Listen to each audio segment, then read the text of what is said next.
جس شخص کی بیوی ناراض ہو بغیر کسی شرعی وجہ، جیسے ہماری آج کل کی ناراضگی ہیں، پیچھے کوئی شرعی وجہ نہیں، اور اس کو خامند کو ناراض کر کے وہ رات گزار رہی ہے، تو ساری رات اس پہ اللہ کی لعنت برستی رہتی. بیلنس کیا دونوں کی. ہاں مرد کو زیادہ ذمہ دار ٹھہرا ہے، اس میں کوئی شک نہیں، کہ کسی کی بیٹی کو لے کے جانا کوئی چھوٹی ذمہ داری نہیں ہے. اور شریف زادیوں کی جہاں ڈولی اترتی وہیں سے ان کے جنازے اٹھتے ہیں. گھٹ گھٹ کے مر جانا ان کی سرشت میں ہوتا ہے. طلاق ہمارے یہاں ایک لعنت ہے کہ گزارا نہیں ہوتا تو بھی کر گزارا، نہیں ہوتا کر گزارا. ایسے موقعوں کے لیے تو اللہ نے جدائی کر رکھا. میں اپنے گاؤں میں تھا، ایک بچی رات کو چھوٹا بچہ لے کر وحشت زدہ. ارے کہاں سے آئی ہو؟ کہا جی میں فلاں جگہ، میں نام لیں، فلاں جگہ سے آئی ہوں. کیا کرنا ہے؟ کہا جی مجھے میرے خامند سے بچاؤ، مجھے طلاق لے دو. میں نے کہا بیٹی اپنے ماں باپ سے کیا، میرے پاس کیا کرنے آگی؟ کہا جی وہ کہتے ہیں تو نے طلاق لی تو ہم تمہیں قتل کر دیں گے، اور میرا خامند روزانہ مجھے مارتا ہے، آج تک کوئی دن ناغا نہیں، روز مجھے مارتا ہے، اللہ کے واسطے میری جان بچاؤ.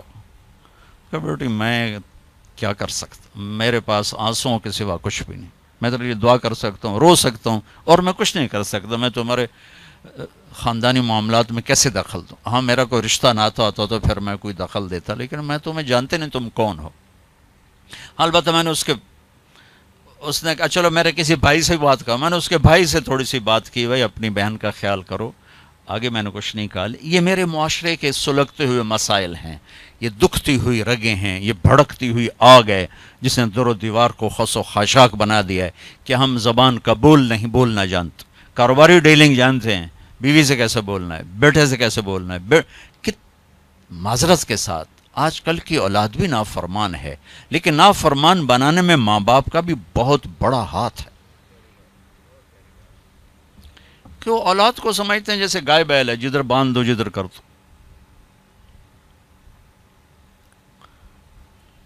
ابھی چند دن پہلے وہ باؤں ہمارے گھر پہنچ گئی، میرے گھر کو پہنچ کہ جی وہ ماں باپ شادی کرنا چاہتے ہیں اور میں وہاں نہیں کرنا چاہتی، اور میرا باپ کہتا ہے تم مر جا میرے لیے، بھائی یہیں کروں گا اور کہیں نہیں کروں گا.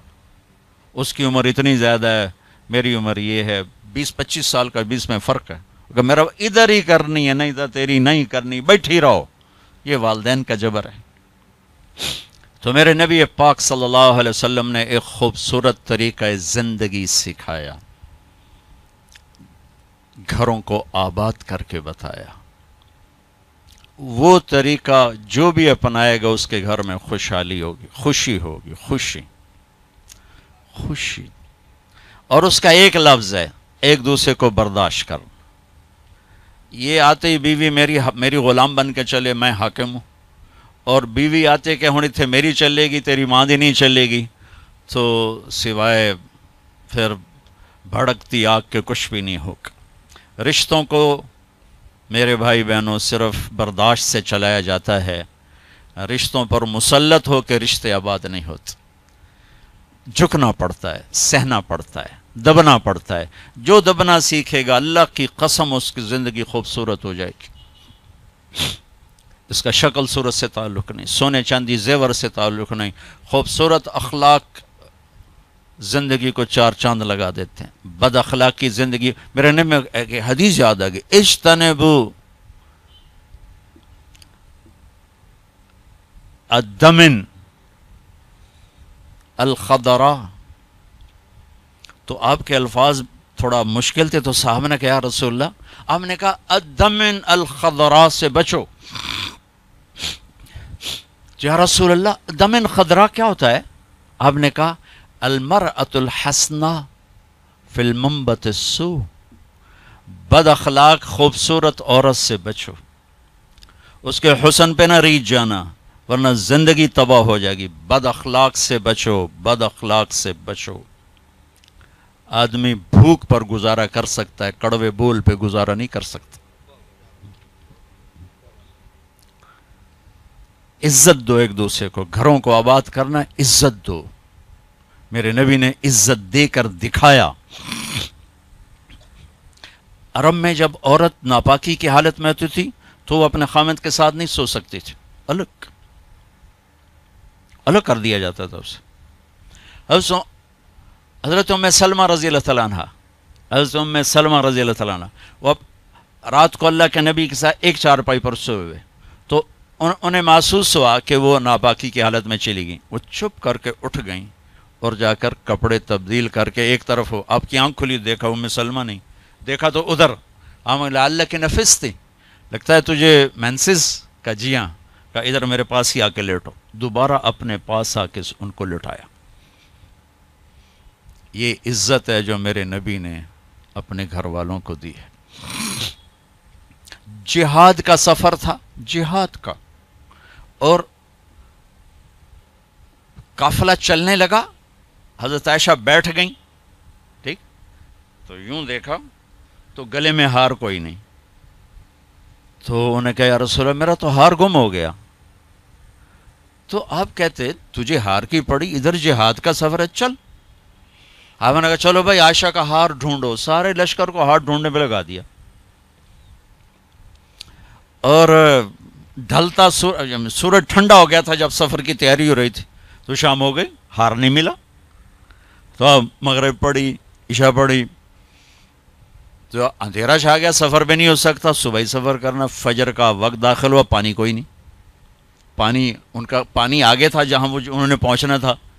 اب پانی کوئی نہیں، نماز کیسے پڑھیں گے؟ تیمم کی ابھی آیت کوئی نہیں آئی ہے. تو سارے لوگ ابو بکر کے پیچھے بڑھ گئے، تیری بیٹی کی وجہ سے نا آج یہ دن دیکھنا پڑ رہا ہے. اب بتا، پانی ہے نہیں تو نماز کیسے پڑھیں گے؟ اب ابو بکر کو بیٹی پہ غصہ چڑھا. وہ آئے سیدھے اللہ کے نبی کے خیمے میں. تو آگے اللہ کے نبی، اما عائشہ فرماتی میری گود میں سر رکھ کے سوئے ہوئے تھے اور وہ ایسے بیٹھے ہوئی تھیں. تو باپ تو ڈانٹ سکتا ہے، لیکن اب ڈانٹیں تو وہ سوئے ہوئے ہیں، تو اب وہ ایکسپریشن سے ڈانٹ رہے ہیں تیری وجہ سے. اور ان کے یوں پسلی میں نا آ کے انگلی ماری، زور سے، ایسے زور سے انگلی ماری. وہ کہتے میں ایسے ہو گئی تاکہ میں ہلوں نہیں کہ اللہ کے نبی کی آنکھ نہ کھلے. تو یہ کہ غصہ اتار کے باہر آ گئے، باہر وہ تانے پڑ رہے ہیں. اللہ کے نبی کی آنکھ کھلی، نماز کا یا رسول اللہ پانی کوئی نہیں، نماز کیسے پڑھیں گے؟ اب اسی پریشانی میں تھے کہ جبریل آ گیا. فتیمموا صعیدا طیبا، چلو ہم مٹی سے وضو کی اجازت ہے، تیمم کرو. کبھی کسی امت کو تیمم نہیں ملا، بلا مٹی سے بھی آدمی پاک ہوتا، منہ تے مٹی مارو بندہ پاک ہوتا. آپ نے چلو منہ پہ ایسے کرو، ایسے چلو نماز پڑھو بھائی. تو پھر وہ جو پہلے سب ناراض ہو ابو بکر سے کہنے لگے بھائی ابو بکر، آج تیرے گھر کی طفیل کتنی بڑی رحمت ہمیں مل گئی، کتنی بڑی برکتیں ہمیں مل گئیں. تو تیمم کی آیت اتری اس موقع پر جب حضرت عائشہ کا ہار گم ہوا. آپ نے سب کو اس کے ڈھونڈنے پہ لگا دی. تو فجر کی نماز ہوئی، تھوڑا سویرا ہوا، تو پھر حضرت عائشہ کہنے لگی یا رسول اللہ چلو ہار تو ملتا نہیں، چلیں. پھر آپ نے کہا چلو بھائی کوچ کرو. جب اونٹنی کو اٹھایا تو ہار پھسل کے نیچے گیا پڑا تھا، تو پھر ہار بھی مل گیا. یہ دلداری ہے میرے نبی کی اپنے گھر کے لیے. میرے بھائی بہنوں، کسی کی بیٹی کو لے جانا بہت بڑی ذمہ داری ہوتی ہے. اور میں یہ دکھ سے کہتا ہوں کہ میرا سسرالی معاشرہ بڑا ظالم ہے، بہت ظالم. کوئی لاکھوں میں ایک گھر ایسا ملتا ہے جس کو لے جاتے ہیں اس کو عزت دیتے ہیں، ورنہ تانے کے سوا کچھ نہیں ہوتا. نہ ساس کے پاس، نہ سسر کے پاس، نہ خامند کے پاس، نہ خامند کی بہنوں کے پاس. سر اس کے عیب بھی دیکھے جاتے ہیں. خوبیاں دیکھنے والا گھر کوئی کوئی ہوتا ہے. ایک حدیث سے یاد آئی، آپ نے مدینے والوں کی تعریف کرتے ہوئے فرمایا کہ یہ جو میرے مدینے کے صحابہ ہیں نا، انصار، یہ اتنے عالی لوگ ہیں کہ ان کے گھر میں کسی کی بچی آ جائے اسے یوں لگتا ہے جیسے میں اپنے ہی گھر میں آ گئی. یا اپنے انصار کی تعریف فرماتے ہوئے فرمایا کہ یہ میرے مدینے والے ساتھی ایسے ہیں، ان کے گھر میں کسی کی بچی کی ڈولی اترے اسے یوں لگتا ہے میں اپنے ہی گھر میں ہوں. تو سسرال والوں سے کہتا ہوں جس کی بیٹی لے جاؤ اسے اپنا گھر بنا کے دے دو، اسے اپنا گھر محسوس کرے، اپنا گھر اسے بنائے.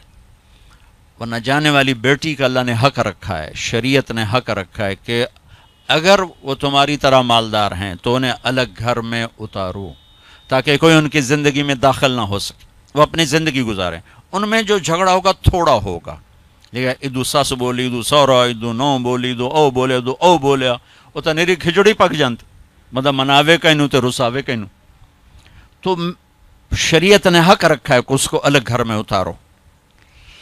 اس کی ہمت نہیں تو اس کو کرائے کا گھر لے کر دو. وہ کہے کہ مجھے الگ کر دو, مجھے کرائے کا گھر لے کر دو, تو وہ نافرمان نہیں, اسے گھر لے کر دو. اگر اس کی گنجائش نہیں تو گھر میں ایک پورشن اس کے لیے لے کر رکھو. ایک پورشن کی گنجائش نہیں تو ایک کمرہ, ایک ٹوائلٹ, ایک کچن اس لڑکی کا حق. جو کچن اس کے ذاتی استعمال میں ہو, ٹوائلٹ اس کے ذاتی استعمال میں ہو, کمرہ اس کے ذاتی استعمال میں ہو, یہ 3 چیزیں اس کا لازمی حق ہیں. اگر یہ بھی نہیں کر سکتا تو وہ تسبیح پڑھے تھے, روزے رکھے تھے, اللہ اللہ کرے کسی دی بیٹی نو ضرور دھکے دیونے تے ذلیل کرنا, ایدوں بھی دھکے تے ایدوں بھی دھکے, پھر چپ کر کے شادی نہ کرے, بس بہ کے اللہ اللہ کرے. یہ اللہ نے جانے والی کا حق رکھا ہے. ہماری معاشرت ہندو معاشرت ہے جس میں جوائنٹ فیملی سسٹم چلتا ہے, یہ بہت اچھا تھا, بہت اچھا تھا, ایک دوسرے کی مدد ہوتی تھی. اب یہ ایک مصیبت بن گیا ہے کہ ایک دوسرے میں دخل دینا ایک فرض بن گیا, ایک دوسرے کی زندگی کو تلخ کرنا یہ فرض بن گیا. کس میں جھگڑا نہیں ہوتا, بڑوں کا کام ہوتا ہے سلجھانا, ہم اسے الجھانے میں لگ جاتے. میرے نبی اپنی بیٹی کے گھر آئے, حضرت عائشہ, وہ آگے پریشان, حضرت فاطمہ وہ آگے پریشان بیٹھیں. آپ نے کہا کیا ہوا؟ کہا میرا اور علی کا جھگڑا ہو گیا. ایسی پاکیزہ جوڑی کہ جنت میں نور کی چمک اٹھے گی. لوگ پوچھیں گے جنت پر یہ نور کہاں سے ہے؟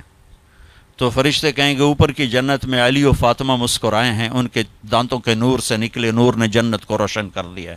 یہ اتنا بڑا جوڑا ہے, لیکن دنیا ہے.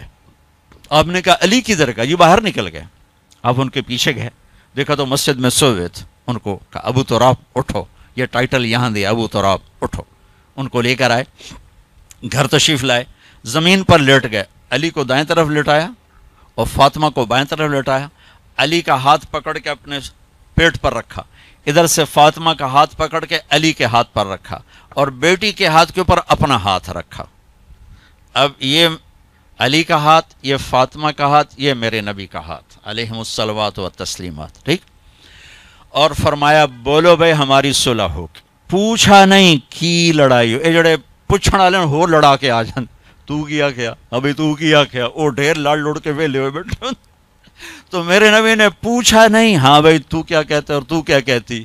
میرے نبی نے یہ کیا اور کہا علی فاطمہ کہو ہماری صلح ہو گئی. دونوں نے کہا جی ہماری صلح ہوگی, ٹھیک ہے. پھر آپ نکلے خوش خوش, چہرہ نورانی. صحابہ نے عرض کیا رسول اللہ آج آپ بڑے خوش نظر آ رہے. کہ میں علی و فاطمہ کی صلح کرا کے آ رہا ہوں. یہ بڑوں کا کام ہوتا ہے. اب لڑکی والے اپنے اٹھا لیتے ہیں, کمر کس لیتے ہیں سوٹے, اور ادھر لڑکے والے اپنے سوٹے کس لیتے ہیں, بچی بچے کی زندگی برباد ہو کے رہ جاتے. جوڑنے کی بجائے دونوں طرف توڑ چکے. نہ قرآن کا پتہ ہے نہ سیرت کا. دیکھو میں ہاتھ جوڑتا ہوں, قرآن پڑھو, اپنے نبی کی زندگی پڑھو, تاکہ ہمیں اور آپ کو پتہ تو چلے کہ زندگی کیسے کیسے ہیں, زندگی گزارنی کیسی. میرے نبی سے پوچھ کے موت آئی, پوچھ کے موت آئی. واحد ہستیاں جن سے موت پوچھ کے آئی, ٹھیک ہے. 12 ربیع الاول 11 ہجری 7 جون 633 عیسوی جبریل اندر آئے. یا رسول اللہ باہر ملک الموت کھڑا ہے, اندر آنے کی اجازت چاہتا ہے. یہ وہ دربار جہاں موت پوچھ کے آئی. تو آپ نے کہا آ جائے. ملک الموت اندر آیا, کہا السلام علیکم یا رسول اللہ. اور پھر کہا یا رسول اللہ آپ پہلی ہستی ہیں جنہیں میں سلام کر رہا ہوں, میں نے کبھی کسی کو سلام نہیں کیا. کہ یا رسول اللہ آپ پہلی ہستی ہیں, اللہ نے فرمایا پوچھ کے اندر جانا, بغیر پوچھے نہ جانا. اللہ اکبر, پوچھے گا اللہ ہم میں سے کسی سے. یا رسول اللہ اللہ نے فرمایا آنا چاہیں تو لے آنا, رہنا چاہیں تو چھوڑ کے آ جانا, ٹھیک ہو. اچھا آپ کیسے تھے؟ اما عائشہ ایسے بیٹھی اور آپ اما عائشہ کے سینے پر سر رکھ یہ کیفیت ہے. تو آپ فرماتے اچھا ٹھیک ہے, میں اٹھتا ہوں, میں وضو کرتا ہوں, 2 نفل شروع کرتا ہوں, جب میں سجدے میں جاؤں میری جان نکال لینا. ہم دعائیں میں یا اللہ سجدے کی موت عطا فرما. کتنے لوگ ہیں دعائیں کرتے ہیں یا اللہ نماز پڑھ رہے ہوں موت آ جائے, سجدے میں سر ہو موت آ جائے. کتنی عام تمنا, میں خود دعا مانگتا ہوں.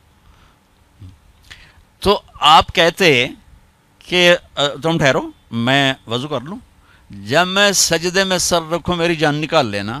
آپ نے اپنی بیگم کے سینے پر سر رکھے ہوئے ہی موت کو قبول کیا کہ یہیں نکالو، یہیں نکالو، وہیں لیٹے لیٹے۔ اس لیے میری ماں حضرت عائشہ فرماتی تھی میرے نبی میرے سینے اور ٹھوڑی کے درمیان اللہ کے پاس حاضر ہو، مات فی سحری و نحری۔ یہ بھی ایک پیغام تھا، یہ بھی ایک پیغام تھا کہ آپ اپنی بیگم کے سینے پر سر رکھ کے دنیا سے جدا ہوئے ہیں اور اللہ کی بارگاہ میں پہنچے۔ تو بھائیو، لمبی ایک خوبصورت زندگی ہے، میں گھنٹے سوا گھنٹے میں کیا بتا سکتا ہوں، اور یہ اتنا اندھیرا ہے کہ اس میں کروڑوں شمعیں جلیں گی اور اربوں پروانے قربان ہوں گے، تب جا کے صبح ہوگی۔ اس اندھیر میں میری چند باتیں پتہ نہیں کوئی روشنی کا سبب بنے یا نہ بنے، پر اگر چند کانوں پہ دستک ہو گئی تو شاید کچھ ذرہ خیر وجود میں آ جائے۔ بھائیو، اپنے نبی کی زندگی سیکھو، اپنے نبی کی زندگی کے مطابق چلنے ڈھلنے کی کوشش کرو۔ یہ تبلیغ کا کام بھی اس کو سیکھنے کی ایک خوبصورت محنت ہے، جو کرے گا اللہ تعالیٰ اس کی دنیا بھی بنائے گا، اللہ تعالیٰ اس کی آخرت بھی بنائے گا۔